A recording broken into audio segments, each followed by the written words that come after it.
he liked me enough to invite me to work on a record, which was the pedal record. And he's like, let's do this record. Let's see if it works out. And if it does, stay on for the next record. And he told me to stay on for the next record, which was Anthony Green. And then after that, he just stopped telling me to stick around. So I just stayed for 2 years. And that's how I got up there. And that's why I went up there, is because my life kind of fell apart in Austin in a way. And I just had a mental breakdown and just thought of the craziest thing that I could think of, which was go to Philly and wait outside of Will Yip's studio. And that's what I did. And it worked out. I've no clue how it worked out, but it worked out. So. That's very interesting. I didn't, if for those who might, if you think you don't know who Will Yip is, you probably do. What are the most notable ones to me were he worked on the title fight records for Shed and Floral Green, correct? Shed, Floral Green, and Hyperview. You definitely have no. What are like notable records, I guess, for him with that might be out there, like just. Yeah. I mean, he's done Code Orange. He's done La Dispute. He's done almost every title fight record. Tiger's Jaw, the Menzingers. Just so many people. A Quicksand record? Like, come on. Oh, a Quicksand record? Yeah. It was like their first record back. And it sucks. Like, he did that record right before I went there. So I got to meet Walter and stuff and Serge, but like, I never got to work on a Quicksand record. I mean, he did Turnstile, Time and Space. Like, yeah. It worked out. What do you think is one of the most important things that you've learned from him that doesn't concern music? Doesn't concern music? Yeah. Well, I think I learned work ethic and attention to detail from him, which plays into working with music, but it's not music specific. But that guy has such a hyper focused attention to detail that I didn't know was possible. And he will work, like, he's worked on records with me since I've left that I've like sent him to get mastered and stuff. And his schedule is insane. And he'll text me a couple days later and be like, hey man, I'm working on this tonight. I'm like, dude, I didn't think you were going to get to that for like several weeks. How are you doing all of this? He just is an insane person. But so those two things, he really instilled in me, and I'm forever grateful for that, to like watch somebody who's a professional and to see how they operate, just in life in general. I was like, damn, that's what I need to be at as a human being, not even as a producer, just as like a human. But completely outside of music, he got me into like sneakers and football and shit like that. Like, so I owe him a lot for that. Like, I know about like sneaker culture, and there was a time period where we were like flipping sneakers that we like bought, and like Supreme gear and shit like that. What's your favorite sneaker? Okay, this is an unpopular opinion, but the Nike Cortezes are my favorite. See, I think they're an underrated one. They are. A lot of people like to shit on them. I've always loved Nike Cortezes. They're fucking sick. Same. But I just like Jordan. I just like ones. Just Jordan ones. Just anything like that is cool. Any variant of that is really cool. I got into sneakers very briefly because I was starting to learn about sneaker culture and all that stuff, and like being comfortable with paying a lot of money for shoes that I really liked. And then I decided to go vegan, and then I was like, that cuts your options. Yeah. Very much so. I was just like, cool. I wear Docs now. Vegan Docs. Cool. Dope. Yeah. I'm just like, Vans are like, now I have to like, but like that did create this weird lane where like now one of my life goals is to make like vegan, like dope vegan shoes. Oh, that would be sick, man. Like just design some shoes that are like vegan, but also fly as fuck. Hell yeah. So how long have you been vegan now? I remember you talking about that with Josh. 2 years. 2 Damn, years. That's so awesome. June. That's sick. Congrats, man. That's cool. Thank you.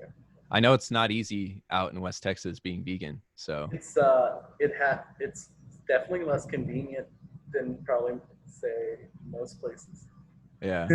I would say so. But it's like I've talked about this before on the podcast. It is like this area is getting where it's a little more accepted. It's a lot more like Cool. even just in the 2 years that I've been vegan, there's a lot more options. Or like you can go to a restaurant and be like, oh, I'm vegan, so I can't have any of this. And they're like, oh, sick. All right, bet, got you. And, I mean, that's half the battle, is just going to a restaurant and being able to say I'm vegan and people not being like, so what can you not eat exactly? You know, like they know now. like now like they have like at least a decent understanding of it. Where Yeah. they'll be like, okay, we'll make sure it has none of this, and we'll put some cheese on it. And you'd be like, I can't have cheese either. Yeah.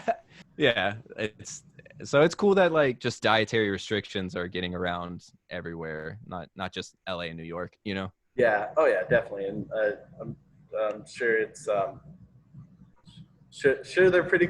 I'm sure they're. How's it? What are the vegan options in LA look like? Oh, it's amazing, dude. Oh yeah, no, It's I was insane. joking. That's like I'm sure that's like vegan mecca or something like that. Yeah, man. There's whole like on Saturdays in my neighborhood, they block off a whole block and they have like a vegan food truck block party every Saturday. Fucking God. It's crazy. It's so That's- cool.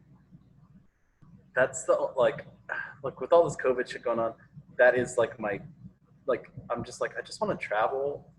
I just want to Dude. I want to go somewhere and I want to like just eat good vegan food and just fuck off for like a couple days and then come back. Dude, that's my plan right now. I have this whole like trip planned where I'm just gonna drive north, and my whole plan is I don't have a plan.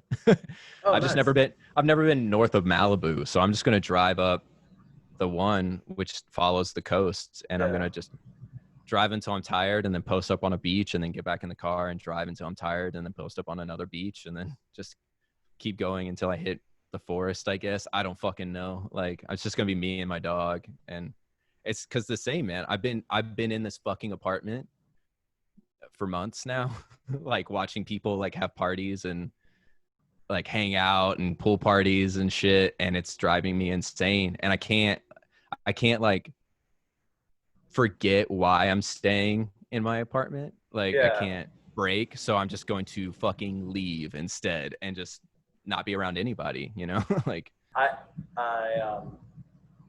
had that similar thought, and I thought I was just going crazy. But you're like, I can't remember why I can't leave.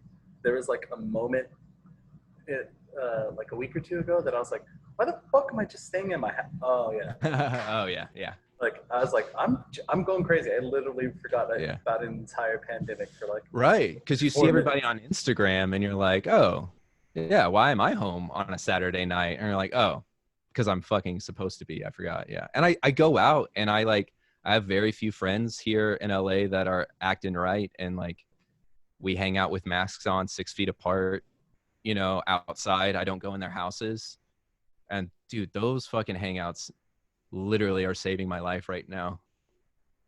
Because they kind of like remind me like, okay, I can go outside and do things. I just have to do it proper, and you know, it's okay. So you just have to be mindful of everything going on.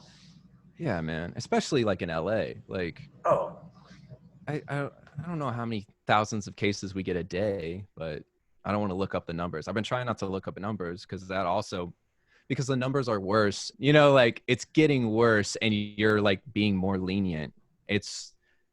Doesn't make sense. We were all more scared when the numbers were like 0, and now they're in the death toll is beating World War II, and we're having pool parties. I don't understand. I don't understand that either. Yeah. That just made my head hurt. Yeah, dude. Welcome to COVID LA. Yeah. Hopefully this trip will just give me some fresh air and I'll be completely away from people, so it won't matter. So. Won't even matter. Hell yeah. Yeah. So let's get into. So when you start working, you start interning for Will. Sorry, I'm just laughing. We got so dark, and I got so like in this like tunnel vision of fuck COVID, and you're like, yeah, man. So Will Yip, like. I was trying to think of a good. I'm so sorry. No, dude, I've just been bottling that up. My bad. no, I'm so glad you got to share that because you needed to. You know what I mean? I That think was I did. Yeah. no, you absolutely needed to. I could tell. I wasn't gonna be like a dick and cut you off and be like, oh No. yeah, like what kind of asshole would I be to be like, Dude, yeah, how you're did we even? COVID. Get the fuck. How did I Like, get there? I think that was. You can cut that shit out if you want. no, absolutely not. We are keeping this. Oh my god. I think I just found the Wow. YouTube snippet though. Just me being like, I'm not crazy, right? Oh, it was you and me both assuring each other that we're not crazy. God damn it. Wow.